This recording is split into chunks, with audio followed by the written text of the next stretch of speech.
All right, I do believe we are broadcasting live on YouTube for episode 86 of the On the Hunt podcast. My name's Elijah Winfrey, and we almost have got the entire team with us tonight. We got the number one Lions fan, Mr. Bobby Bless. We got our resident defensive coordinator, Nate Rucky. Rucky, I don't know why I said that. Damn, Who's I that? got a new Rucker, name. there we go. Yeah, Nate who's the new Rucker, guy? Who the new guy? Right. who's the new guy. Anyway, Nate Rucker is with us this evening, and I want to go to Nate first because I messed up his name, and then Nate, I'll have you kick it over to Bobby, and Bobby, you can send it back to me. But Nate, I apologize for getting your last name incorrect, my friend. But how have you been doing? Man, I've been all right, chilling, getting over this little bug we got over, because we lost. But other than that, man, I'm good. I'm chilling. January's a sucky month, but we got past that, so I'm good. Bobby. I'm all right, man. I just been concentrating on work. I'm a damaged soul, man. Just so fucking mad at football and what football brings to me. But luckily I got you guys to keep me all right, man. Just luckily I got more responsibilities at work the last time the Lions lost in the end of the season, so I'm able to focus on that. But I'm a shell of myself. Elijah. Well, my friends, so I'm pulling double duty at the moment because I'm making our social media posts Oh while I'm shit, I talking forgot to about that. everybody. But I guess let's just start where it ended. I mean, obviously Washington had a pretty good run this year, and they came in and they did exactly what I was afraid they might do as far as the way that they played against our defense. I think if Aiden Hutchinson's out there, hell, if half of our defensive players are out there, this show is a lot more joyous this week because I don't believe they would have been able to do everything they were doing if we would have actually had our full defense out there. But that's how football is. It's any given Sunday, or in this particular case, any given Saturday night. But here's the thing that I want to start off with, This and show is a lot more that is the foolishness that I am seeing from our fan base that persists even 2 weeks after the loss. And that would be people talking about the potential need to move away from Jared Goff. Now, the arguments that I have seen kind of go like this. People say, well, he has now done for the Lions exactly what he did for the Rams, which is he came in, he became a leader, we started winning games, but when we need him the most, he chokes. That's what some people are saying. The other people are saying, Is the some people not Elijah, right? correct. Yeah, Okay. I'm not a Jared Goff hater, but I want to address this. God damn it. So that's what some people say. I Other just people fuck with you. say, other people say that Jared Goff has gotten us as far as he can get us, and that the NFL as a league is moving off of the type of quarterback that Jared Goff is and moving more towards the type of quarterback that Jayden Daniels is. And therefore, we need to keep up with the Joneses and get our own version of Jayden Daniels. Now, very quickly, before I toss it over here to my brothers, I want to bring this up, okay? Number one, when talking about the ceiling of Jared Goff, I think we can learn a lot from Cleveland. If y'all remember, a few years ago, Cleveland had John Dorsey as their general manager. John Dorsey had come to Cleveland from Kansas City, where he built that franchise up.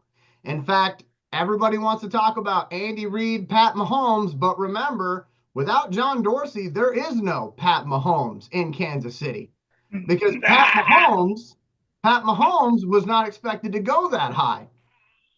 A lot of people looked at Kansas City like they were idiots for drafting Patrick but Mahomes. but but that was Andy Reid's pick though. John Dorsey was on the staff, but Andy Reid That was wanted Andy Pat Reid's Mahomes. But pick. I'm still saying when it comes to who was the GM, It was John Dorsey. Oh yeah, he was in the office. Yeah, he was in the office, but that's like giving him credit for something he ain't do. You know what I mean? Like I get he was on the staff, but that wasn't his guy. Like for instance, like for us, like we drafted Eric Ebron. Eric Ebron was everybody's guy except one person, Jim Bob Cooter. Cooter wanted Aaron Donald. You see what I'm saying? So it's like, yeah, everybody, dude, you were on the staff, but like you ain't really make that pick. So I can't give Dorsey that credit. I'm sorry, I can't give it to him. So my point with that though is that it was his card to turn in. True. He's the GM. It was his card to turn in. And if that pick wouldn't have worked out, he couldn't be using that excuse of, well, everybody else in the room wanted him. I didn't want him.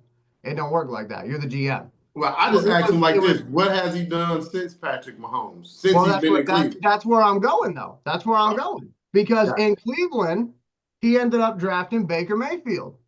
And a lot of people looked at him like he was an idiot for drafting Baker Mayfield. And yet, what happened in Cleveland? First of all, they went to Joe Thomas back when Joe Thomas was playing for him. And they said, look, Joe, we love you, but these are going to be some lean years for us because we're getting these old contracts off the books. We are going to lose so that we can then eventually build the team back up through the draft. They told Joe Thomas that. But yet, whenever the NFL did their little investigation, when Hugh Jackson said, that's what they did to me, they made us tank. When the NFL did the investigation, they supposedly found nothing, which obviously is horseshit. But yeah, because Hugh Jackson hasn't coached since then. Well, I mean, he coached at Grambling. No, I'm talking about big stage. We know he didn't want to go that far back. Right. But my point is, they were able to build themselves into a respectable team with draft picks like Myles Garrett, Nick Chubb, Baker Mayfield, acquisitions like Jarvis Landry and Odell Beckham. And then after they got into the playoffs, got their first playoff win for for the first time in a very long time, well, then Cleveland starts getting this itch of, well, has Baker taken us as far as he can take us? Maybe we need to look for somebody else. And now look at where Cleveland is. So if you want to have that conversation about has Jared Goff taken us as far as he can take us, let me remind everybody at home, that's going to go one of two ways. Either one way, you're hosting the Lombardi Trophy, or the second way, you're picking second overall in the draft. So just be careful with that type of conversation because while it is a valid question to a certain degree, again, you better be right. Like if you're going to move off of them, you better be right. Second part. People say Jared Goff isn't the type of quarterback that the NFL, is moving towards, right? You want a Jaden Daniels type. My friends, you already have that guy on the roster. There's no need to go and draft a quarterback. You have your version of Jaden Daniels. No, the hell we don't. But my God, Lord. Yes, we do. I love you like that. Oh my God. His name is Hendon Hooker. And if you want proof of what I'm talking about, go and do a comparison side by side between the offense Washington ran against us and scored all those points with and the offense that Hendon Hooker ran at Tennessee. It's the same damn offense. True enough, that is. And Hendon Hooker was a Heisman frontrunner when his knee ended up giving out on him and he had that injury. And the only reason that we got him where we got him was because of that knee injury. So for people that are talking about we need to draft somebody, the guy that you want to draft is already on the roster. And assuming he doesn't get traded, this upcoming offseason will be the most important offseason of this young man's life. Because going into this preseason coming up, he will be expected to take a majority of the snaps. So you'll see what you have in him. But my thing is, for some reason, everybody likes to disrespect Hendon Hooker because he hasn't played very much. Well, he hasn't played very much because your starting quarterback has done a damn good job winning 2 division titles and being there for every series except for one where Teddy Roosevelt had to come in and Jameson Williams had a 60-yard touchdown. So again, I kind of look at this situation and I feel like Lions fans are doing what Lions fans do. They're panicking. Well, we didn't end up where we thought we were going to be, so therefore blow the whole thing up and start over. No, don't do that. You got Jared Goff. He's great. And if you're talking about you want a mobile quarterback who can sling it, he's already on the roster. See what the guy can do if you really want to do that. But let me go over to Bobby. Bobby is our number one Jared Goff fan. I guess let's start off with the more valid of the questions. Do you think Jared Goff has taken us as far as he can take us? And how do you view it? Because I think even you will say he did not have a good game against Washington. No, I don't think he took us as far as we could take us. But we also know that Jared Goff is a game manager. To me, the game was managed poorly by the coaches. So he was out there doing things that he shouldn't have to do. That's a long story to say. That's a long story that I don't have the energy to talk about. But no, just because he had one bad game, and even though it was in the playoffs, I don't feel like it's need to get rid of Jared Goff. Nate. Okay, now what? Okay. Nate's got notes. Okay, so we're talking about only Jared Goff, right? No. You can talk about Jared Goff. You can talk about Hendon Hooker. I'm trying to get out. Well, because I feel this like is my whole thing about this is right now. Did Jared Goff sign an extension? Yeah. Okay. Jared Goff is how old? 29. Hendon Hooker is how old? 27. Yeah. To me, if the Lions are not going to move away from Jared Goff this year, then they need to trade Hendon Hooker. Okay. Hendon Hooker right now is going to have some value. Essentially, you're trading one game manager for another game manager, even though we don't know how good of a game manager Hendon Hooker would be. Jared Goff had a very bad game against Washington. He made some bad throws. And I think we come out of there differently if our defense is healthy, where we could actually, put more pressure onto Jayden Daniels. Granted, I'm not going to take it from Washington, though, because Washington came out. They executed. Jayden Daniels made some He a beast. passes. He a beast. I think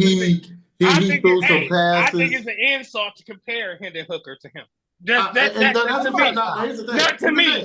me. Now, if we're comparing, we're talking college. The comparison is there. Now, here's the thing. Why I agree with Bobby on it being an insult is because even with ACL, Hendon Hooker has came back. He's ready to go. And he has not been able to unseat Jared Goff, whether it be in practice or not. Jayden Daniels came in, granted, as a rookie. They knew he was the number one pick. They did not want to start him, but he forced them to start him by outplaying the veterans that was in front of him. And then his numbers as a rookie were fucking impressive. And I mean, yes, we can compare them college-wise, but that's in college. Right now, there is no comparison. So we can't even put Hendon Hooker and Jayden Daniels in the same sentence because we don't know what the hell Hendon Hooker is. But we have game film on Jayden Daniels right now. And it's all about what have you done for me now. To get Hendon Hooker game film, you got to go back 3 years since he was in college. So I'm with Bobby with the insult to Jayden Daniels. Granted, Hendon Hooker does have ability. We've seen ability. But it's also a question of, is he not good enough? because again, they brung back Teddy Bridgewater. Dude left coaching from winning a high school championship, and he's the first one in the game when Ain't been there all Jared year. Goff gets hurt. Ain't been there all year. Ain't been there all year. year. And he comes back instantly as the number 2 quarterback. And to me, that's saying that the Lions don't feel that Hendon Hooker is ready. So it is an insult to Jay to put him in Jayden Daniels, because Jayden Daniels came in ready.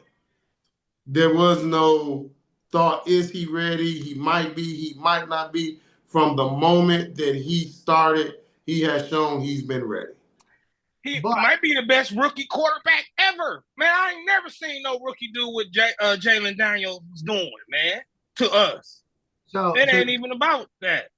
So 2 things. Number 1, I'm not saying Jayden Daniels isn't a beast. That's not what I'm saying. Oh, no, I'm with you. I agree. I know, I'm with you. I was just going off of what you said. I know where you're going. But like, second thing though, okay, as far as Jayden Daniels coming in and forcing them to play him, I agree with what you're saying, because we saw that happen with Rodrigo, where Kelvin Shepherd was like, I am begging you guys, give me a reason not to play this 6th-round rookie. Yeah, I can't wait to see at the same time, Jayden Daniels was not walking into a situation where you had somebody who was winning games like Jared Goff is. There's no reason for Detroit to even look at Hendon Hooker, because you got a guy in there that's won 29 games in the last 2 years and led you to 2 division titles. And the reason why Hendon Hooker didn't play in that playoff game was twofold. Number 1, Dan Campbell came out and said, Hendon has not been getting the reps that Jared Goff has been getting, because those are Jared Goff's reps. Right. It's not an indicator that Hendon Hooker is a bum. It's an indicator that the coaches are giving Jared Goff the first reps. Because again, he's the leader of the team. Right. So why would they give him? Why would they give him any other type of reps? And then on top of that, I had heard through the grapevine that Hendon was not 100%, that he was banged up a little bit, which is why. I'm holding the clipboard. What the fuck? He hasn't played. Eli, hold on to that one. We'll listen. I'm sorry. I don't care. Listen, you my guy. But telling me that a 3rd-string guy or a 2nd-string guy is banged up and the dude don't do nothing. And that is, you can't even use the word banged up. They don't even tackle in practice. He wears a red jersey. So unless you're telling me this motherfucker done ripped his ankle fucking carrying a pizza a la Nate Burleson, like none of that like the injury part, that's nothing. To me, that's just some excuse. Not saying that you're making it, but no, I get that. Yeah. So, but the key factor, even with the reps, is that the fact that Teddy Bridgewater has been away from football for a year. Getting reps in Florida. Hendon Hooker was your backup. Hendon Hooker has been getting all the backup reps. Whatever reps is left that Jared Goff isn't getting, they're going to Hendon. And as soon as Teddy Bridgewater comes in, guess what? He instantly takes that spot. So, me being a guy who's always been a starter, like only time I ever was a backup guy was fucking freshman. When, I came in and I was a freshman on varsity. So it was like, I was a backup. But even then, if you got hurt, you wasn't getting this fucking spot back. Right. And I damn sure didn't lose my spot to another guy who might have transferred in or came over. No, you're not getting that like that. So to me, that's where the flag is at. Not so much that, he's not getting the reps or none of that. It's the fact that Bridgewater was away from football coaching. Hendon Hooker was in football, in the system, around the team, and the first time Jared Goff gets hurt, guess what? It's Teddy Bridgewater. So that's where my issue lies, where we can say, okay, What is it? What does he have? You know, why like this is why his name has came up as far as trade bait. To me, you know, that fits. Because again, they're only 2 years apart. So how long do you really expect this? They're both in their prime, except for one guy who's never fucking had a snap in the fucking NFL games in the regular season. Meaningful snaps. He Yeah, has. yeah, yeah. I mean, you know what I mean. But me, he But has not he has not completed one full game in the NFL Right. combined. Even with all his minutes combined in the regular season, he has not played 60 minutes of football. hey, but I just want to say this too. I'm not trying to say Hendon Hooker a bum or I'm saying that Elijah, you might be underselling what you saw Jalen Daniels do to us. He did some stuff that they never been done. And when I say it's an insult, because it's almost like, yeah, you're not giving him enough credit that like, dude, ain't nobody doing us what nobody can do. I don't think nobody could have did us like Jalen Daniels in the playoffs, but maybe Josh Allen. And Josh Allen is not even close to how accurate a passer this damn Jalen Daniels is in the pocket, on the move, getting. I'm like, dude, he's like one of the most accurate young quarterbacks I have ever seen in my life. And now, granted, against us, now I'm not going to say like it, besides the one touchdown that he threw where he dropped it in the bucket right over Melifonwu's outstretched hands, the touchdowns and the yards that they were getting were off of bubble screen where we missed tackles, dumb another shit. one right over the middle where we missed tackles. And then you also have to remember that pressure bust pipes. So hell, fuck, we could have had Drew, fuck, any Brad Johnson could have been back there if we wasn't getting no pressure. And he's able to sit there and articulate a drive. Yes, every quarterback's want to look that good. And we got to remember, man, the worst thing for a cornerback is to have to chase a wide receiver for longer than 3 seconds. So Right. these plays, they're progressing 4 or 5 seconds down the field. It doesn't matter the coverage. Because guess what? As Jalen Daniels do, I'm giving this guy a time to run. I'm really just have to throw it to a spot. Yeah. Because But I don't have pressure around you me. change you put Jalen Daniels and Sam Darnold. We beat the Vikings with that quarterback play from Jalen Daniels. Well, No. yeah. Well, honestly, yes. But you got to think about it. The amount of pressure that we got on Sam Darnold was way different than what we got on Yeah, Jaden Daniels. but Think about it. it's Jaden the Daniels only overthrows. hit the ground It was some one. overthrows. Them True. overthrows. It was No, the no, no, no, no. overthrows. True. Let me But let think me let me about hop this. in here. Let me hop in here for just a second, okay? Because I want to address what Bobby's talking about. To Bobby's point, okay? Yes, Jaden Daniels looked like he had been in the NFL for 10 plus years, okay? With the way he was playing against us. I'm not trying to undersell that, but I get what Bobby's saying. It's a valid point. What I am saying is, if you want somebody to run the type of offense that Washington ran, if you want somebody who can, run and gun it, you have that guy on the roster. There's no need to go draft somebody, spend that type of capital on somebody that you already have. Why don't you just see what you have in that guy before you go and spend capital that could be used, I don't know, on a defensive end, on some I just don't depth think. defensively? I'm just saying, see what you Yeah. have before you spend resources, valuable resources, on something that you don't necessarily need. That was the point I was making. But I also want to throw this out there because I said it to Nate when he did his Facebook Live a couple weeks ago. After we did our show, before the Washington Commanders game, I had this feeling come over me.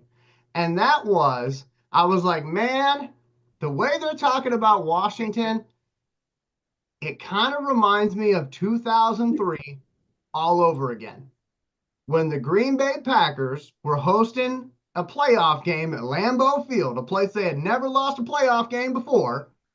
And in walks the young upstart Atlanta Falcons with star quarterback Michael Vick. And everybody was telling the Falcons, you know what, guys? You guys are such a cute little story. Why don't you just come to Lambeau, fulfill your obligation, get your butt back on the plane, and we'll remember this as the start of something special, but you're not quite ready yet. You're not ready for prime time. And then what happened? They went in there and Michael Vick ran all over the Green Bay Packers, and it was like 27-7. My dad, didn't want to talk to nobody because he's a Packers fan. TV was busted. I'm just kidding. It wasn't that bad. But my point is, he was mad. Okay. He was mad at that game because he's like, just tackle the guy. But they couldn't, they could get close, but they couldn't touch him. And so I kind of felt like this was going to be like that. And then it turned out it wasn't as big of a butt whooping as that game was, but that's basically what happened. We watched the arrival on national television of Jayden Daniels. And now he's going to be talked about next season, all throughout the offseason, and people are going to be talking about Washington Commanders as a potential, Super Bowl team based on how far they got this season. But again, my point was with bringing up Jayden Daniels, bringing up the offense they run, bringing up Hendon Hooker is just this. This is going to be his third season here in Detroit. This is the most important offseason Hendon Hooker has ever had in his entire football life, even going back to college. This is it right here. He's either going to prove that he needs to be looked at, or he's going to end up traded or just end up being a backup for the rest of his career. But this is it. This is it right here. And again, as Nate said, a lot of people would say trade him. But my thing is, if you're trying to draft a quarterback that can run it and gun it, you already have that guy on the roster. Don't spend picks on something you already got. That's all I'm trying to say. Right. I'm with you. We do have Reggie. So Reggie, you are muted, my brother, but you hop right in during our conversation. Basically, the question is, has Jared Goff taken us as far as he can? And also, what do you do with Hendon Hooker? As you just heard me kind of give my explanation, I believe Jared Goff, if you're going to move off of him, you better be right. And as far as people saying they want a mobile quarterback that can sling it as well, I feel like we have that in Hendon, but we haven't really seen what we have in him. I think this offseason will be the biggest one for him. What do you think? You know how some guys got some QBs out there that I call kind of offensive coordinator proof, where even if I'm making bad calls or bad play calls, they're still able to overcome it. Mm-hmm. I was never quite confident that Goff was that guy, where even if my offensive coordinator or the offense is making mistakes or defense is making mistakes, that we could overcome it with him being the primary catalyst in doing it. Goff strikes me as a guy that when everything is going the way it's supposed to go, then he can make plays and get it done. Robotic, like he robot. Like, yeah. Deviating from what his strengths, which was play action all year. Play action all year. We literally ran the ball, play action. Ran the ball, play action. Because that's where he's in his comfort zone.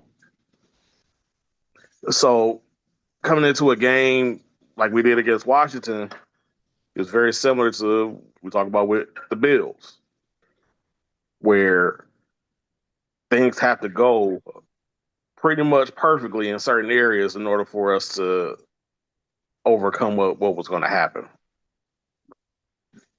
So with Goff, I'm afraid that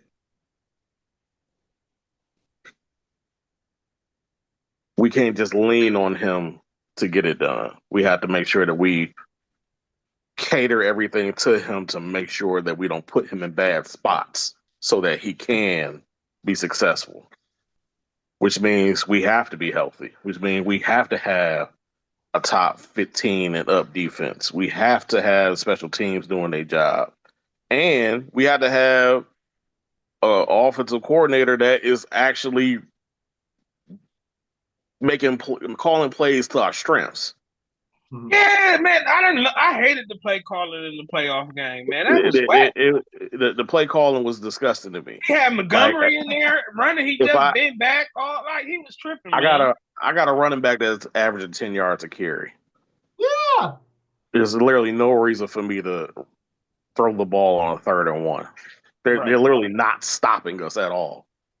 And then once again, if I kept running the ball, I'm setting up my QB for where his strength is, which is play action. They went away from it. And then now you're playing from behind, so now we can't run the ball like we want to. And now you're, once again, throwing Goff into a situation that we don't want to throw him into. We're just throwing the ball every single down because we're trying to play catch up. Right. So do I believe that we can put ourselves in a situation to protect Goff? Yes. It's going to be a little bit more difficult now because now we're talking about a new offensive coordinator. We're talking about a bunch of different spots that's being groomed to make sure that the offense is where it needs to be. The play calling is where it needs to be. We got the defense probably getting healthy for the next year, so we got to figure out where that's going to be. So we're in that rediscovery phase a little bit. Do I think we're still going to be good? Absolutely. We have all the talent in the world, and we still have our head coach. Now, with Hooker, I can't help but sit up here and think about the situation with Alex Smith and Mahomes. And I'm going to tell you why. There were grumblings about Mahomes starting from his first year. True. There was grumblings he got it. Like that's what we kept hearing. Like he's got it. Now Alex Smith was still playing good football, really good football. He was running the offense. He was doing what he needed to do. I haven't really heard those type of grumblings about Hooker yet. This could be the year for that. Now, if you start hearing those grumblings, like we did with Alex Smith and Mahomes, then I start thinking, okay, you got a decision to make. You can get a QB in there that's going to be able to be closer to what we talked about, offensive coordinator proof. Right. Guess what? I ain't got to throw the ball every single time. I do have that other niche to my game where I'm running for 10 yards when the throw down the field isn't there. Making that decision there. This is all on Hooker, though. Right. It's all on him. I agree. Because the door is wide open now because we had expectations of a Super Bowl, not a first-round exit, or not a first-round exit, but an exit in our first game. Right. So the pressure's on Goff to hold him off, and the pressure's on Hooker to take the job from him. Exactly. And really the point that they're both learning a brand new offense. Yeah. That dude been there. That dude been there though. He was there in 2022. Not Morton. Morton's coming from Denver. Yeah, but he was with the Lions in 2022 though. But he's not going to run the same offense as Ben Johnson. And I don't think he's going to run the same. I don't think he's going to run the same. Yeah, but him and Goff got some kind of prior. Okay, so this is what I would say about Morton. Just because I actually watched Denver, because Bo Nix was one of my favorite young quarterbacks. Yep. They didn't run as many or as much play action as we did because they couldn't effectively run the ball. Exactly right. They couldn't do that, but then also they put the onus on Bo Nix and his arm. So that there in alone is going to be different from us because we know, like Jared Goff has proved that he can overthrow Jameson Williams, but he's also thrown a bunch of times he can underthrow it. But The biggest thing that we got to realize, which is what Eli's question was, is that this team is never going to be a run and gun team. This team is not built for quarterback draws and quarterback runs. That's not the way we are built. So it doesn't, it really, even, as I said, that comparison with Daniels and Hendon Hooker goes into that part as well. Because you got to think about it. Jaden Daniels passed for what? 4,000 yards, rushed for 900 yards. Like, he had a very, very miraculous season. And not that being a knock on Hendon, but I don't know if Hendon is that type of quarterback. Again, because we don't know. We don't know. But like I said, if you go back to college, you can say he can do it. If you go into the preseason, you've seen glimpses of it. But again, my only concern is that for Teddy Bridgewater to come back off the street and instantly be my backup quarterback is my concern when we're talking about Hendon Hooker, as far as us having that guy to unseat Jared Goff. To me, the Lions don't feel that comfortable with Hendon, or he's not applying that much pressure with the amount of snaps that he's getting. Not saying he doesn't have it, but to me, he's not applying pressure. And I think, and you know what? Just to back up what you were talking about, Nate. When I think about Jaden Daniels, I think more about Lamar Jackson when he first got to Baltimore. yeah, So he doesn't have a ton of weapons around him. So they said in this offense, it's all on you, bro. Whatever decisions you make, we just gonna play to your strengths and see what happens. You know, let's say you swap spots and you put Jaden Daniels on the Lions team with a really strong running game, a really strong offensive line, and multiple weapons on the offense. There's no reason why, if Hooker had it, that he wouldn't be able to duplicate success here. The fact that he hasn't yet is actually like they said, is the question mark that I would have. Like, you know, why am I bringing Teddy Bridgewater back at the end of a season when you should have been getting enough reps to show something to say that we have faith in you as our number 2? Mm-hmm. I didn't see it.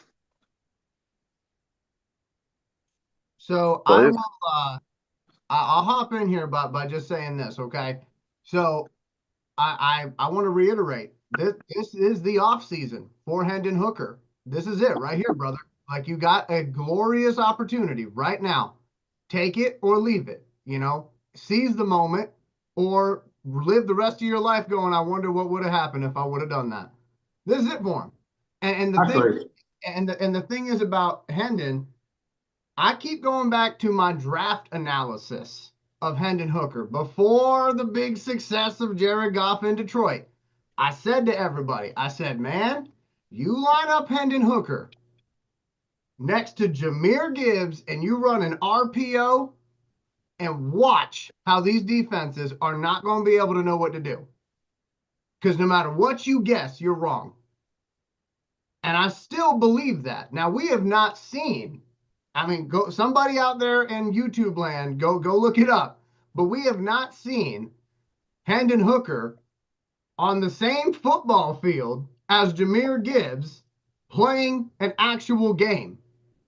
Because you got to earn that. Right. That's the thing. That's on him, though. That's not my point.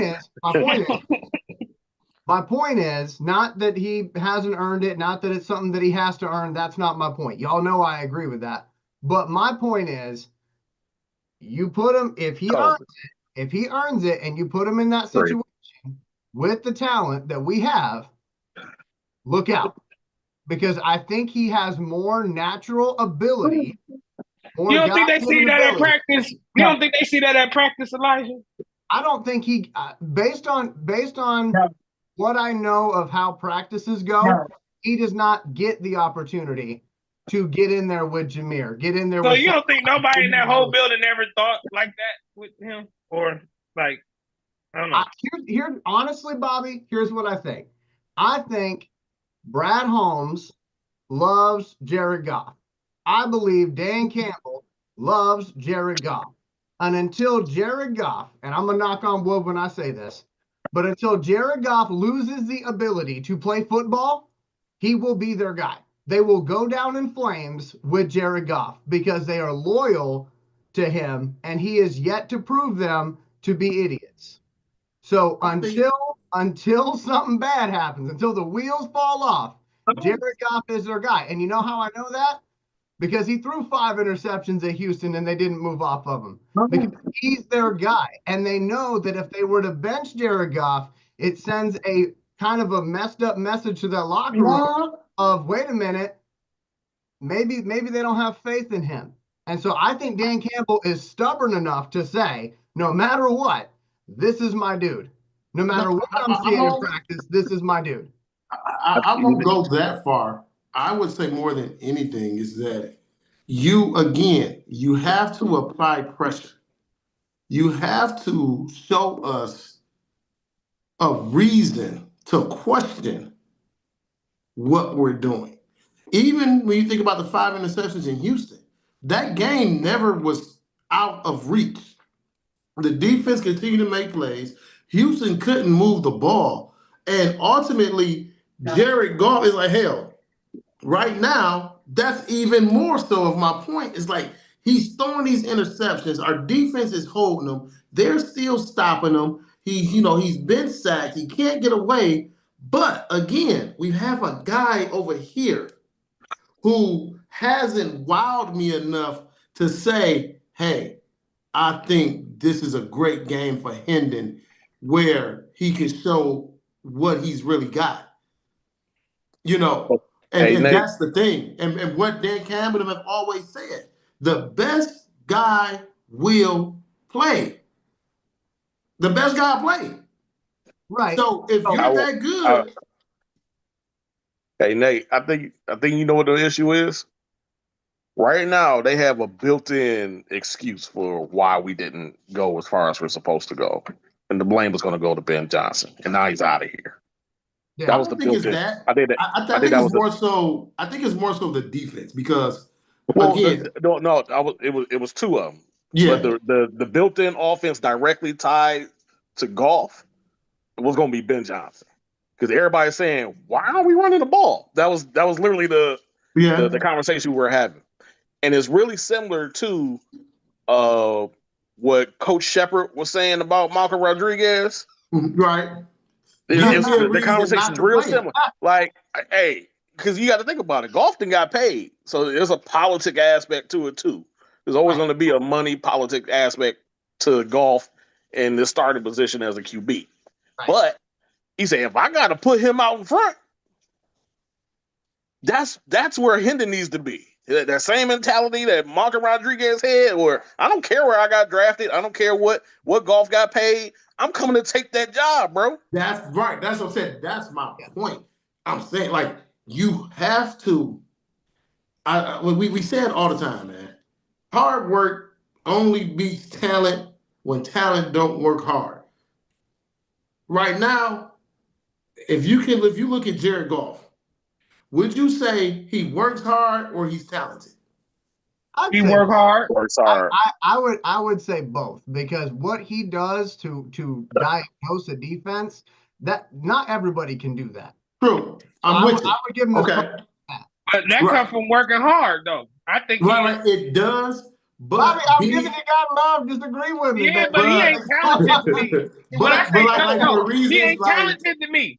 I always say this. I don't need Elijah. You can quote me. I don't need a superhero quarterback.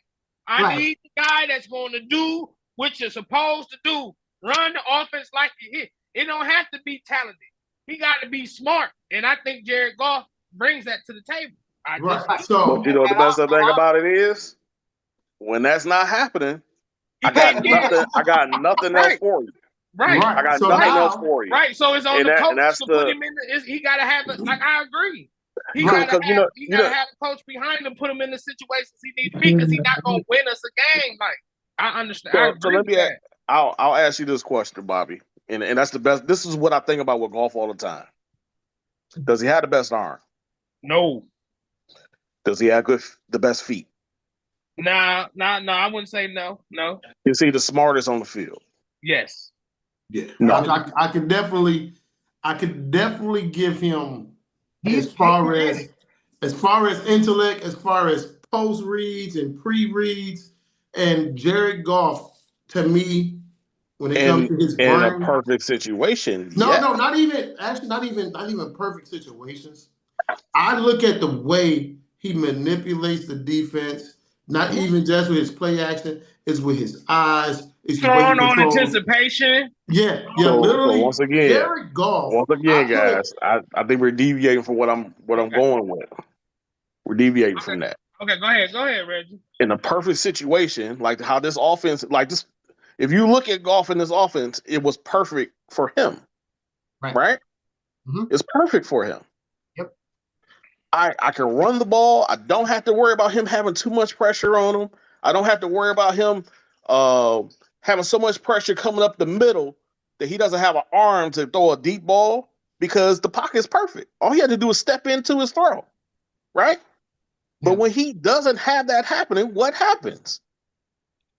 You have games like what happened against Reggie. I have said that Jared Goff, to me, at least these last 2 seasons, to me, he has been this generation's Peyton Manning with the way that he is able to process information and dissect the defense. However, when things go sideways, Peyton couldn't run away either. Peyton couldn't run away either. So that's why I said what I said about him being Peyton. Arm strength too, honestly. Reggie's like, I don't like that one, Elijah. I don't like that one. Well, I actually, and I agree, because it's about the intellect. Like, I put Jared Goff, truthfully, when I talk about QB IQ, I have Jared Goff top 8 when we're talking about. And Jared, I'm talking about. I'm not talking about top 8 all like just this year. Yeah. I can see Jared Goff as a top 10 quarterback all time when we're talking about IQ. Yeah. That's where I literally see Jared Goff. He's literally top 10. Wait. Say that one more time, man. When you're talking about IQ. Okay. And the way he processes the way he manipulates the defense, the way he's so smart, bro. If you said top 10 all time IQ? Yes. Accurate, yeah. Be accurate too. Yeah, because when you look at a lot of Jared Goff's interceptions is because his damn arm not strong enough. To make the throws that he tries to make. But when we're talking about understanding man coverage, we're talking about deciphering between man and zone. Finding the holes in the running game. Because there's a lot to it. When you're talking about being able to throw a guy open, when you have to move this linebacker over just enough so that I can throw this dig route to Sam Laporta, like, these are the things that he does. Like, and he recognizes what type of defense you're in. Like, people talked about Minnesota and this impenetrable defense. And it had nothing. Ben Johnson can make all the calls he wants. The guy's got to make the plays. Jared Goff, literally, you heard him killing plays and audibling to another play on how they lined up on the line of scrimmage. Busting it with the Gibbs touchdown. Not even just the Gibbs touchdown, but literally, you talking about the seam route to Amon-Ra directly over the top, because he's seen Harrison Smith drifts up and he realized he had it was a zero blitz. Like, understanding that, okay, they got 7 at the line. And I have 2 seconds to decipher who's blitzing and who's not. And being able to get it to the ball at that guy at that right time. That's your IQ. Yeah. That's truly understanding what you're seeing. That's watching the film. That's not second guessing. That is top 10 all. There's quarterbacks that couldn't do that. Like Jim Kelly had his own offense, but they talked about one of the things Jim Kelly struggled with was play recognition. When guys, when they went from zone to man, Jim Kelly had a problem with that. Because that's why they no huddle to keep them on the field. So exactly. This is why they built their defense around Jim Kelly. He called his own plays, and it was called the K-gun offense. Yeah. And this is why I put Jared Goff top 10 all time, regardless of I'm looking what at the list right now. There's no way I can do that. If you could give me 10 guys, give me 9 guys. Actually, I can name 5, but give me 5 guys, not Hall of Famers, that you say have. That's not Hall of Famers? Because if we do it, I mean, you say a top 10 all time, that's going to have Hall of Famers. Now think about it. Now, how many would you say out of this top 10 all time would you say are smarter when it comes to Jared Goff? This is going to be interesting. So run me a quick 9. Run me a quick 9. Hold on one second. I got you. Oh boy. Okay, so while Reggie is doing that, I just want to close up the Hendon Hooker conversation. All right. Again, I think we're all on the same page on this show. I mean, I don't think nobody's saying Hendon's a bum. Everybody's just saying if Hendon's got it, he's got to prove it, which I'm fine with that. I'm fine with that analysis. What I'm saying is, Lions fans, we don't need to go draft a quarterback. Let's see what we have in this guy who's been on the team for now going on 3 years. And one of those years, he couldn't do anything other than go to meetings because he was, rehabbing from the injury. And this past preseason, he was still having most of his reps taken by somebody that has the meanest handoff in the league because for some reason the Lions just love that guy. So this year, but to me, that has to be on Hendon. Like that's my point. But my point is, Nate, this is the year right here. He's either going to get traded or he's going to prove why they drafted him. Listen, I think he will prove why they drafted him. That's my point. I say Cleveland needs a quarterback, and there's a buzz around the league with Hendon Hooker and his so-called potential and the age and him being in his prime. You package him with 3 first-round picks, 25, 26, 27, and you go get Myles Garrett. That's what the fuck you do. And we're going to talk about Myles Garrett next, but you done challenged Reggie. So now we're going to see what Reggie comes up with. Right, because I'm ready. And look, and you know he over there. Reggie got his computer. I mean, it's up here. You know it's up here, baby. It's up here, baby. Reggie is so serious about this that he blurred the screen so we don't. Right, because Reggie got to pull that computer up. But mine is right here. It's the reason why I threw that out there, because when we look at Hall of Fame quarterbacks, everybody's in the Hall of Fame for a different reason. Mm-hmm. So certain guys are there because of the other guys that are main. I got a better thing. How many? Oh, he's changing the question now, Reggie. He's so scared. No. I'm keeping it the same. No. I'm keeping it the same. No, but I'm just saying, out of the Hall of Fame, how many of those guys are actual true game managers? Oh, come on, Nate. True game managers? How are we supposed to know that, Nate? No, you don't. No, I'm just saying, but think about it. Like, so when we look at guys in the Hall of Fame, right? You can say Steve Young's in the Hall of Fame. Was Steve Young known for his IQ? Steve Young brought by because of what?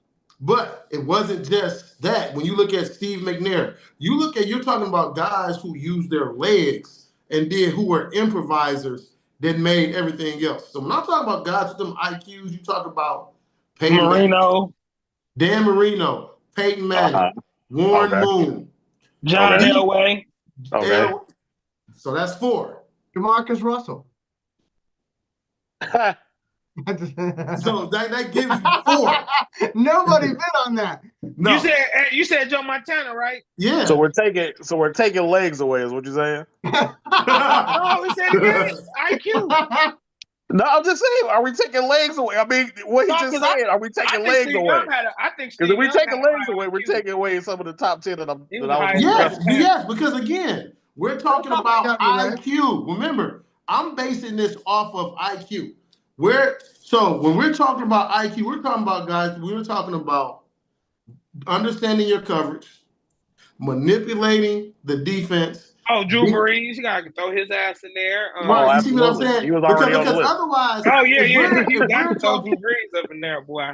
Okay. exactly. See what I'm saying?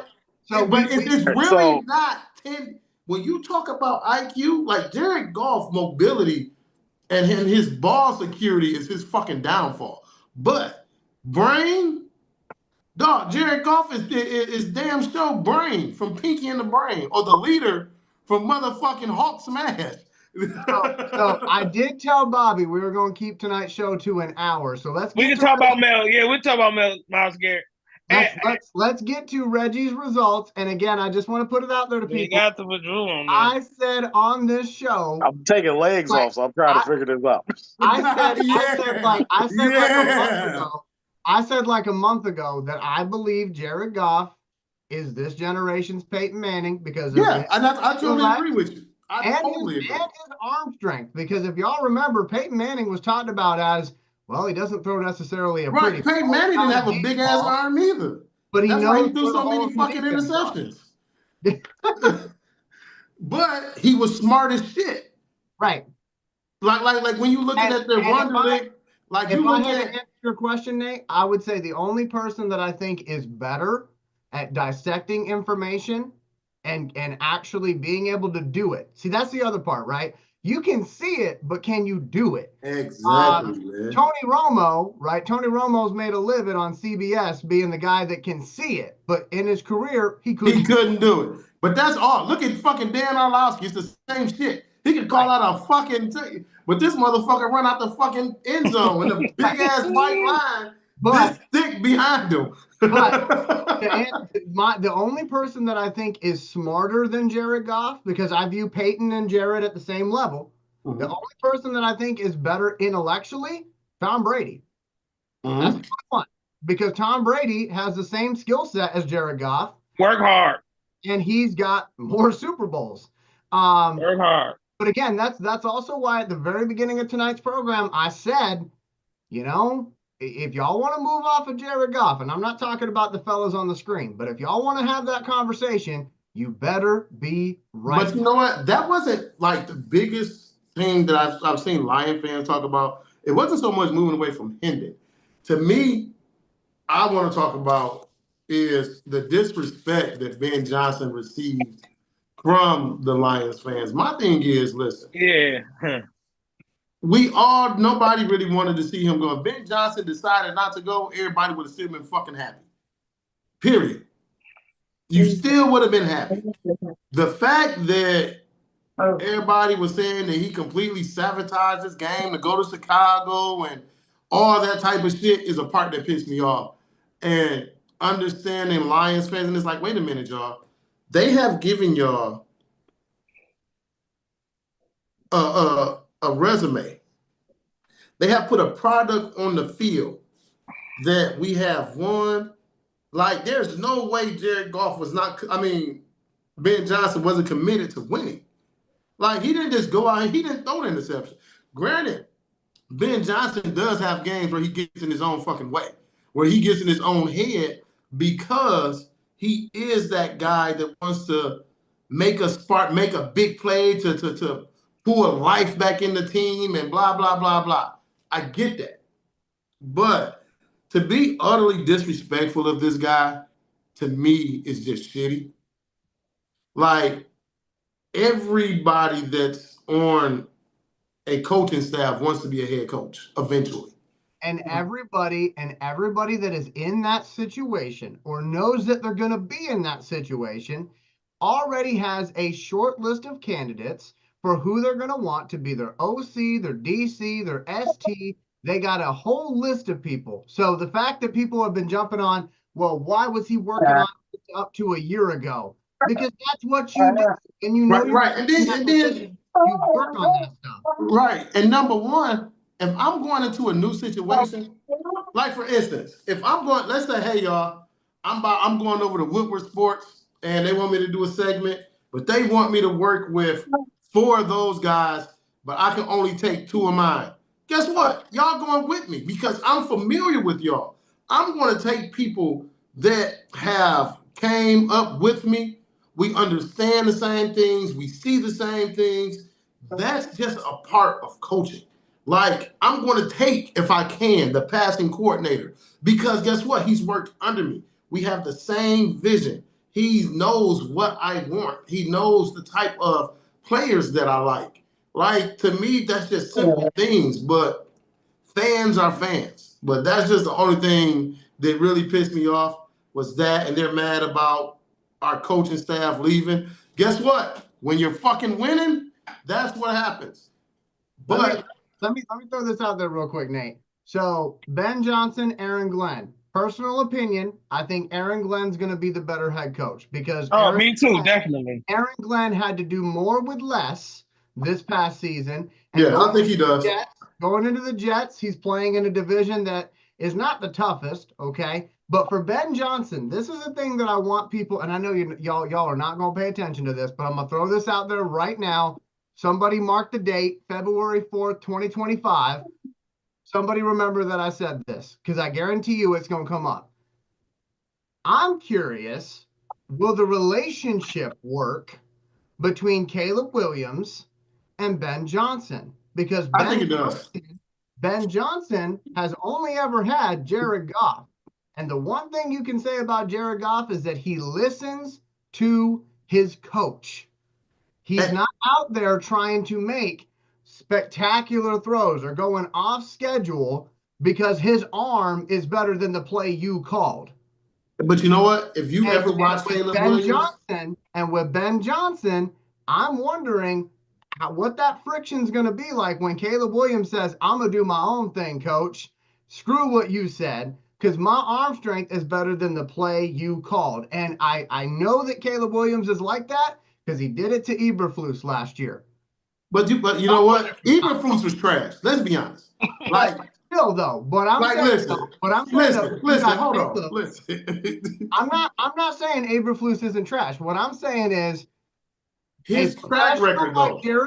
A professional like Jared Goff would never do that to his coach. Caleb Williams, I'm not saying Caleb Williams isn't a professional, but he's young and cocky, and he believes he can do whatever the hell he wants out there, off schedule, off center. He can do whatever the hell he wants because my arm strength is better than the defense. It's better than anybody that's ever done it. I don't think it's that. And that'll be interesting.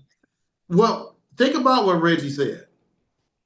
Reggie said, I did not feel for the last 2 years that with Jared Goff, regardless of the play call, that he would be able to make a play. That's the difference between Jared Goff and Caleb Williams, where if the play isn't perfect, Caleb Williams has shown, hey, he could be a system quarterback. We've seen this at USC. If you call a play, he can do it. Yeah. But you also have to look at, he had one of the worst offensive lines in the fucking world. Yeah, but I still have questions about Caleb Williams' leadership. I still have he's a rookie. So No, I'm talking about back at USC, I had questions about it because you don't start off the way that they did and then collapse the way that they did. No, but remember now. There's something wrong with that. But on top of that, like you just said, Nate, when the play isn't perfect, being able to have the ability to make a play, I'll give you that. But what happens when the play is perfect, but he don't trust it because I can make a better play than the one that you called? Then guess what? You know what that reminds me of? Matthew Stafford. And that's now, here's the difference. But here's the difference. Caleb Williams will say this: I will trust my legs first. Yeah, but I don't know. But that's what I'm saying. So you're talking about a rookie. Remember, a rookie who's coming in, giving the keys to a ship. And now, granted, if Chicago can go back, do they still take Jaden? Do they take Caleb over Jaden Daniels? I don't know.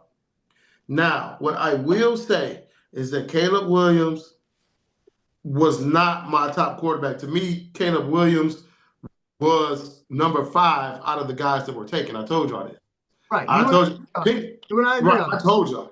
To me, Penix, Daniels, Knicks, those guys to me were better than Caleb. right. Now, Chicago took him, but he is coachable. Like, and that's what I'm saying. Like, I think Ebro, Chris, whatever the fuck his name was trash. So I'm not even putting that on him. That dude was trash, man. Like, it wasn't nothing he could do. That dude couldn't call a fucking pee-wee hockey game. So, but like I said, my thing with Caleb Williams is I say watch that relationship between him and Ben Johnson, because sometimes you can have the best of intentions as a coach. You can give him all the tools necessary, and he still will be like, you know what, coach, I'm going to do it my way. But like you said, they said he's a quarterback's coach, though. Yeah, but he's a quarterback's coach when they listen to you. See, that's the thing. Like, I don't get that from him, though. I don't get. But as a coach, you're kind of helpless in a way, because throughout the week you can teach the guy what you want him to do. On the game day, you can tell the guy what you want him to do. But at the end of the day, he's the one out there doing it. But you know who you're making? Caleb, it's either going to be great, which is going to be a problem for us, or this thing's going to go up in smoke within 2 years. The person that you're describing to me isn't Ben Johnson. You want to know who you're describing to me? Who? Matt Patricia. That's who you're describing. I wouldn't say that. And that's why it didn't work. That's why he lost the respect of all that. He didn't listen to the guy. Where Ben Johnson, the players have said, Ben Johnson listens to them. He had his players back. He let his players have input. And when they went into their meetings, what plays the offensive line wanted to run, what plays, Jared Goff and these guys wanted to run. Hey, we got film, and then you come back to me, and when we're in our meeting, tell me your favorite plays, and we can see how we can implement them. That's Ben Johnson. What you're describing is Matt Patricia, where if you don't fucking listen to me, it's going to be wrong, or else, and da-da-da-da-da. You need to listen to me. That's not Ben Johnson. And that's not what I'm saying. I'm not saying that Ben Johnson's a dictator. That's not what I'm saying. What I'm saying is that Ben Johnson can have the best of intentions for his player, but if his player does not listen to him and his player decides, I'm going to do what I'm going to do because it's what I've always done, there's going to be problems. That's all I'm saying. I want to see what Ben Johnson do when one of them trick plays don't work and Campbell ain't going to blame himself for him. That's so how about this? That's the other thing. But Reggie, real quick, Reggie, I know you've been waiting on that list. Is he ready? So, Reggie, you want to give us that list so we can get to Myles Garrett? So I had to modify the list because I'm taking legs away. Even though I'm over here trying to figure out what truly constitutes a QB with legs. Like, how many yards in a season? But, okay. That's a legit question. But Reggie, I need people who are not in the Hall of Fame. They got no legs, got a low credit score. No, oh my God, not in the Hall of Fame. God damn. You can't be top 10 all time. You're not in the Hall of Fame. Well, remember, there's guys that's not in the Hall of Fame that should be. There's guys in that should be. So Reggie, what is your list so that we can move on to Myles Garrett? So, Tom Brady. Yeah. Peyton Manning. Yeah. Drew Brees. Yeah. Marino. Yeah. Montana. Yeah. Rivers. No. Hell no. Nope. Not Phillip Rivers. Nope. Your list is shot to shit right then. Nope. I like Rivers. You gotta give me a reason why Rivers not. had a squad and lost in the first round. You gotta give me a reason why not. Because number one, you gotta think about it. Phillip Rivers was never known. Phillip Rivers wasn't a guy that manipulated the defense. Phillip Rivers threw a lot of 50-50 balls. He's a la Matt Stafford. Well, I wouldn't say that. So, I watched so much of Phillip Rivers, boy. He had one of my homies. So here's the question then. you got to give me something to back up what you're talking Too about. many picks. I will. Too many picks. IQ Okay. can't be high. So what's the amount of picks? He can't be top 10 in them. He can't be top 10 in them. Yeah. Reggie, he had too good of a sperm count. I think that's what went So excellent sperm count. Okay. Well, let's take Rivers off because I had more. Let's take Rivers off because I had more. All right, go ahead. Me and Bobby canceled Rivers out as soon as you said that one. Hell, that's fine. Take them off. Go ahead. Warren Moon. Right. I said him already. Warren Moon had legs though. Well, but early on in his career he did. But but mind you, a lot of those years were lost. I love Warren Moon. Yeah. Warren Moon counts because I count Warren Moon. I can't go against Warren Moon. Right, I count Warren Moon too. We got some modern guys. Got a couple modern guys. Some Mahomes. Mahomes. I don't know. Mind you, that's the reason why I asked, what are we considering a QB with legs? Because he doesn't have any years above 250 yards rushing. Hey, Mahomes is and then they be switching to the three. Reggie out here playing hardball. He's like, let's go. Right, because I took off other QBs that had legs. I give you Mahomes. I give you Mahomes for real. I give you Mahomes. 1, 2, 3, 4, 5, 6, 7. Montana. We already said Montana. Yeah, you already said 10. I thought it was Young that I didn't say.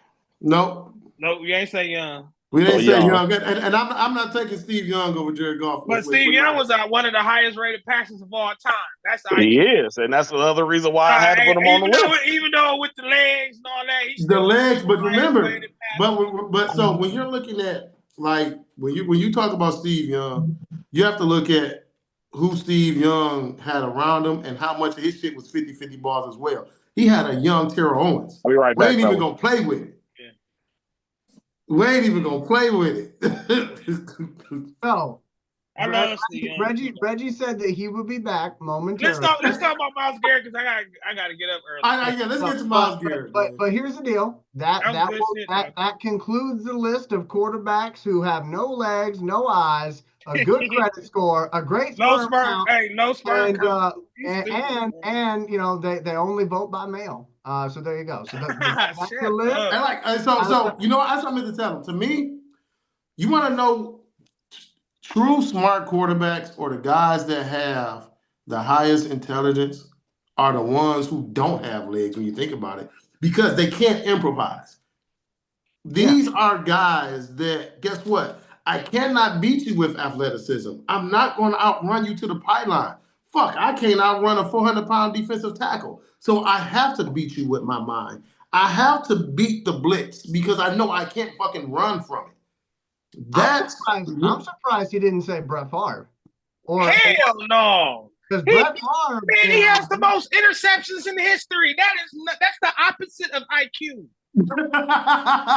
No, he had some good years. Hey, listen, Brett Favre in history. Hey, Brett Favre threw some of the dumbest goddamn passes. Hey, my dad will agree with you on that because so that's not IQ. But so like you said, you're looking at Brady, Breeze, Peyton Manning. I can't think of too many more though. Brady, Breeze, Warren Moon, Marino. I said Peyton Manning, Brady, Breeze. J.P. Losman. He was so sorry. He was so sorry. Yeah. Johnny Manziel, ultimate IQ. So yeah, but like I said, man, don't forget about Troy Aikman too, though. Troy Aikman, don't sleep on him, man. He was accurate passer too. Yeah. You know what? You could put Troy, but I put Troy in like my top 15. Like even you look at all-time quarterbacks, Troy's not even top 10. Troy still stays between 10 and 15. But he was the game manager I'm talking about. He wasn't no superhero. He called the game that was in front of him. Either if it was giving it to Emmitt Smith with that good ass line, it's similar to me to him. And his accuracy was like, that's where I got. Have you ever seen me in the group posting like accuracy matters? Yeah, I got that from Troy Aikman, man. He was accurate like that. But he worked his chess pieces around him. He didn't have to be a superhero to do the job well. That's what I'm saying. Man, that's what I feel about Myles Garrett. Let's get to this. Oh yeah. We only got about 10 minutes before I have to go to bed. So, yeah, we already know how you feel about it, Elijah. So here's the deal. Your first in the grand scheme of things, what would you give for Myles? My friends, I'm gonna tell y'all straight up, okay? I'm gonna give my firstborn's firstborn, okay? I'm gonna give up a whole generation of Winfreys if it means getting that man on this team. And the firstborn to be named later. I'm gonna give up my voting rights, okay? I'm gonna give up my right to remain silent. I'm gonna give up everything. His Miranda rights. That's what he's giving up. Okay, stupid, man. Listen, put me in jail, throw away the key. As long as I got a TV to watch Lions football, because you bring that man here, it's game over, bitches. Man, straight up. Like, we're going to the Super Bowl. You might as well just go ahead and get that tattoo, baby, because it's going to happen. All right. Now, here's the problem. I'm gonna burst your bubble. This is not a move that Brad Holmes would make.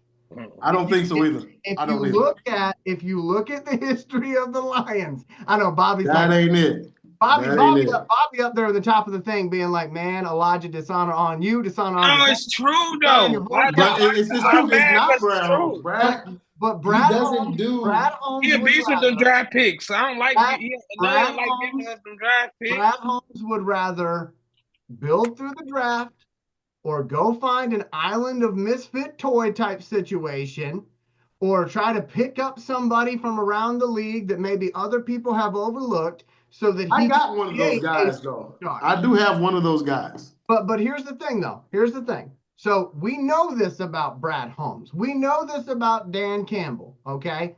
This is how they operate. So if this doesn't happen, can we not do the whole panic thing? Because we already know there's a good possibility it's not about to happen, okay? It's not about to happen. Now, here's why it might happen. Myles Garrett was very clear. He ain't going to everybody. He wants to go to a Super Bowl contender. And here's the beautiful thing, my friends. Brad Holmes has built a Super Bowl contender. So maybe in the past, Brad wouldn't make that type of move. But Brad also knows, kind of like that Foo Fighters song, will it ever be this good forever? The answer? No. Oh, my God. The answer is no. It's not always going to be this good. Because if they keep losing in the playoffs, people are going to start getting frustrated with Brad. And Brad knows that. He knows that we are in the window. So if he's going to make a move, this would be the one to make a move for.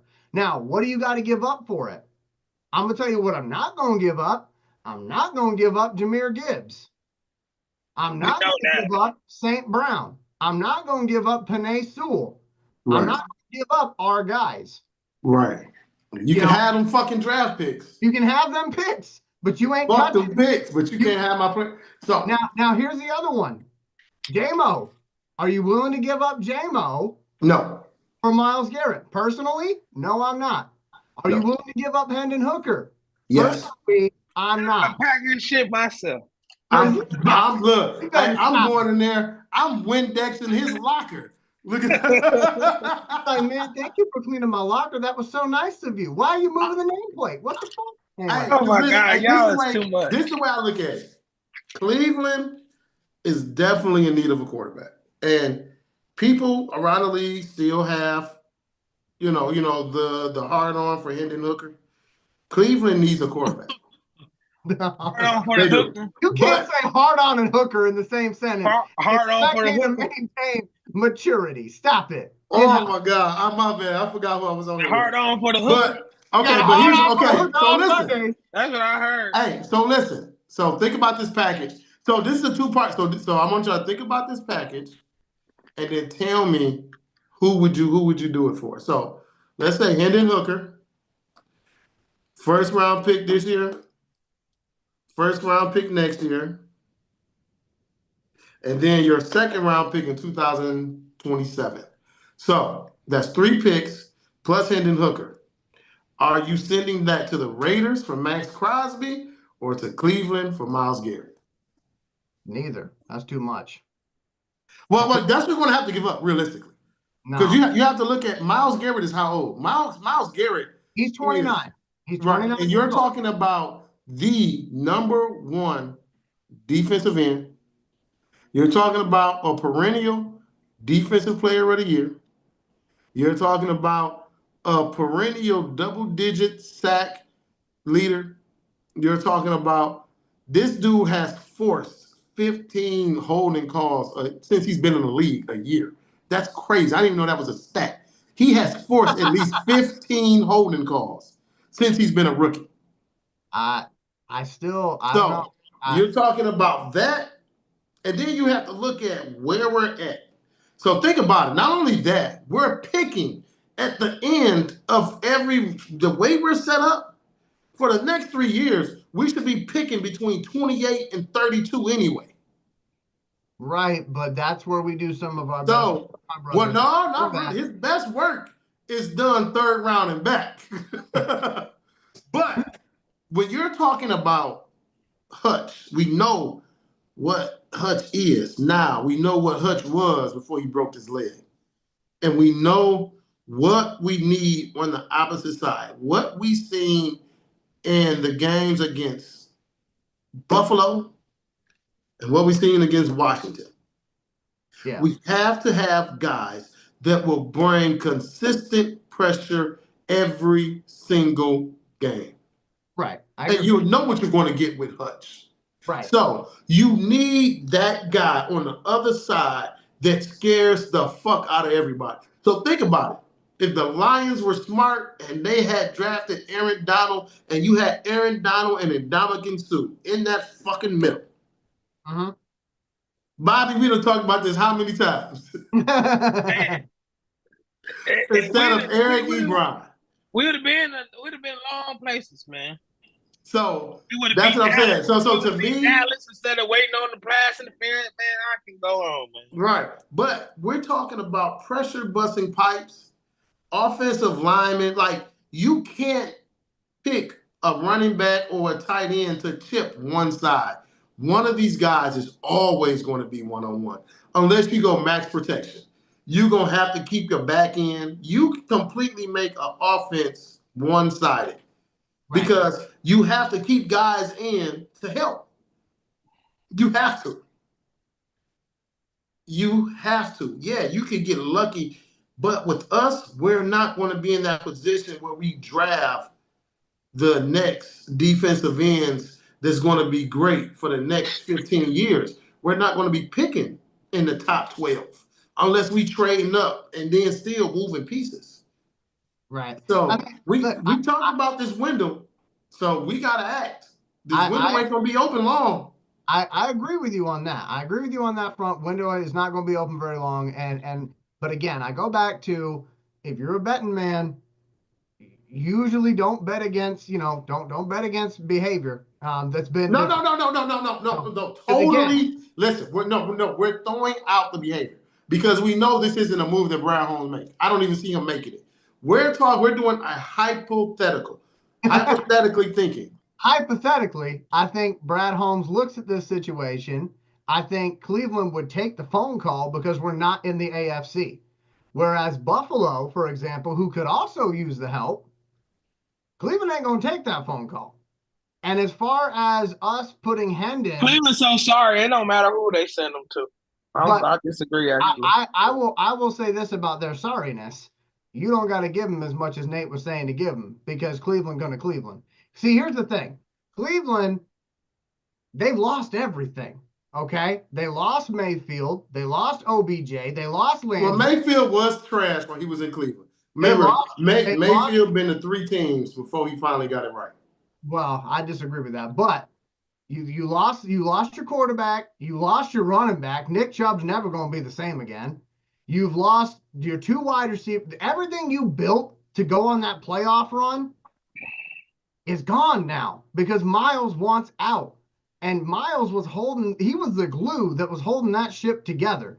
Now, not just Miles wants out. I'm sure everybody else in that locker room. Bonito wants out too. Wants out. Bonito said if they're doing rebuilding, he's going to consider retirement.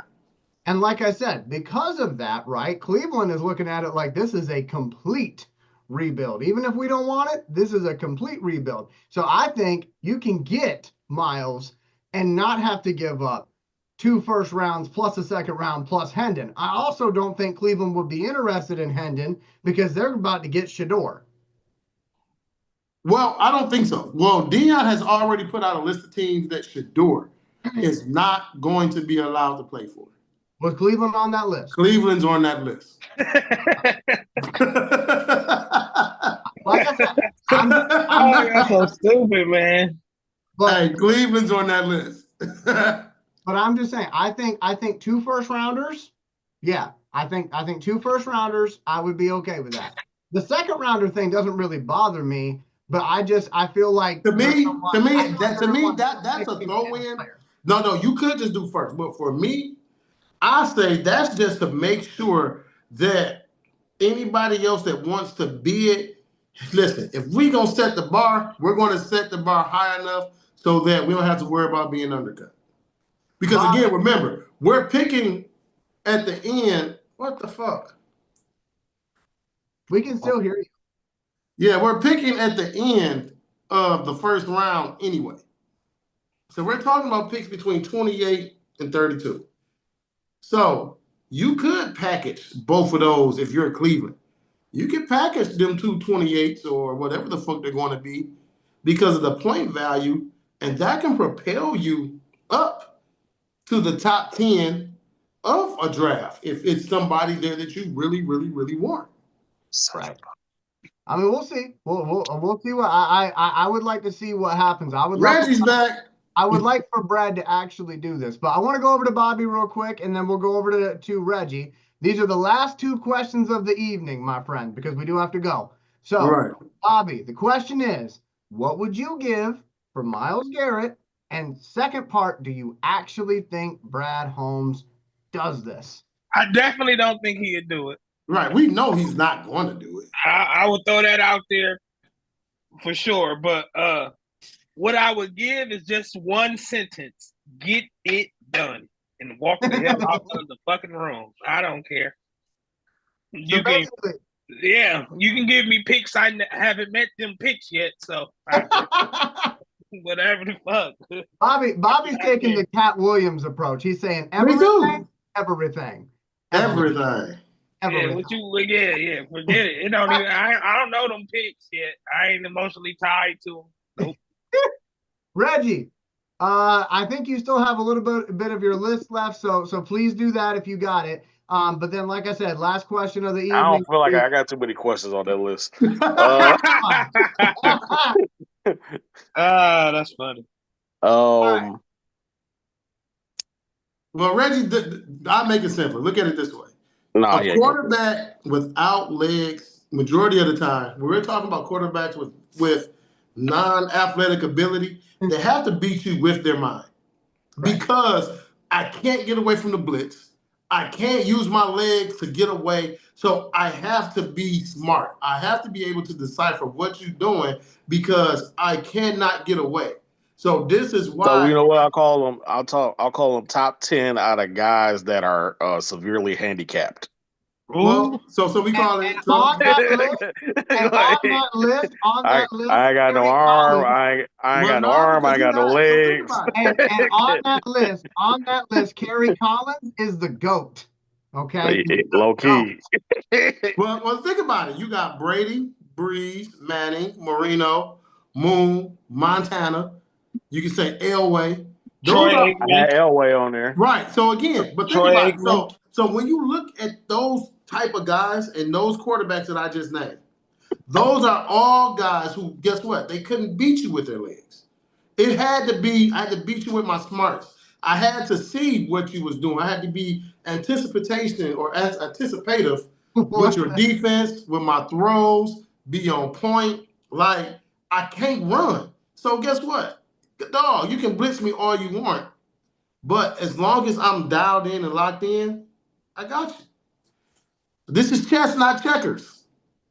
And unfortunately, we got a guy that ain't quite that great of a chess player when we need him to be. Hey, I'm not disputing that, but like I said, And that's the frustrating thing. It is. I'm telling you, it's so frustrating because you like. And Aaron Rodgers, which I forgot, but I took Aaron Rodgers off because Aaron Rodgers' legs. Like we were talking about momentum, like momentum for a team. Like think about those Giants teams, how they weren't the greatest regular season teams, but for some reason they get like on a because they had hell of a defense. They get on a good hot streak at the end of a season and they just roll through. You just like, well, man, y'all not even that good. Eli was trash though, but you got to think about their defense. They had OCU Marura. They had what's his name? Triple J. What the fuck? They was loaded, man. Michael Strahan. They always had JPP. They always had guys on with those. All 10 fingers, JPP. He was a beast. All 10 fingers. He was a beast with whatever. When he hurt his fingers, he still was a beast. Right, man. They had guys, man, back there, Antrell Roll. Like, they always had guys on their defense that handled it. Because Eli Manning, as we know, couldn't lick his brother balls if he was standing up. Why did we go there, Nate? That was a dark place. Yeah, it's definitely dark up under there. No, I don't want to know how you know that. All right, Reggie, Miles. And Matty Ice too. No, I have to. I mean, you know what? Going by what you described. Yeah, okay. And what he had to do. He won an MVP too. He did. I had to think about it. So we can do Matt, but that's like I put him and Jared Goff side by side. Only difference is I can see that. I could, even though like statistically he's off the charts when it compares. Yeah, but him and Jared Goff, I literally can put them side by side. Got you. My bad. Garrett, what would you give up for him? Yeah, I gotta get ready. What would I give up for him? To do it? Will Holmes do it? Most likely not. Even though I feel like he owes us right now. He don't owe us. The team owes us. That's right. By proxy, he owes us. You probably already said it. I'm not attached to none of these picks, but fuck them picks. But when I thought about it, though, can I say that I'm not attached to a pick made by Holmes, knowing that it's resulted in guys like Branch and Kirby starters, and so that's the part where I'm like, but do you got faith in him making more picks with what he got? I do too. No, you feel me? He always get an extra pick or two in every draft. And the other aspect of that too, Garrett, I think it's due $40 million. Yeah. And we got, I think, 58 million in cap. We have 68. 68. Yes. So it's one of the things where he is your he would have to get creative with his financial situation in order to, if you talk about re-signing guys, extending guys, and who you getting rid of, who you keeping, that becomes more of a factor when you're putting big money on a guy like that. Now the thing is, you putting on big money on a guy that brings results. So that's the. I'm not worried about on that defensive line. No, that's a nasty line. That's a McNeil, Reader, Hutchinson, McNair. That was the name of my old dance group, the McNasty Boys. Yeah. Listen, hey, I see that nasty Nate. Nasty Nate. It obviously depends on the financial situation, but if it means us getting Myles Garrett, Nate, you might have to get that group back together and get some ones flowing. I'm just saying. Hey Nate, you want your cocktail? Fruit. Reporting to the stage in 5 minutes, it's McNasty Rucker. Let's go. We're going to raise this money for Myles Garrett. Anyway, so we got to get to closing remarks. Bobby, your closing remarks, my friend. Man, the Lions ain't in the Super Bowl? Nate. Huh? The Lions not in the Super Bowl, Nate. Huh? So that was my final word. What? Damn, the Lions not in the Super Bowl. That's my final word. Damn. My final word, Ron Simmons. Oh Lord. Reggie, your final remarks, my friend. I'm disgusted. Nah. Yeah, man. I'm gonna watch the Super Bowl. I'm disgusted and disappointed. I'm gonna watch it just because, man. And I'm trying to be positive about my team. But in my heart of hearts, I'm like, dog, somebody here gotta roll. Somebody here gotta roll. It's too soon. Somebody here gotta roll. Somebody gotta go. Somebody here, and I'm not talking about a dude leaving for a job. I'm talking about a dude got to go. Like we 86'd him. How dare you fail me like this?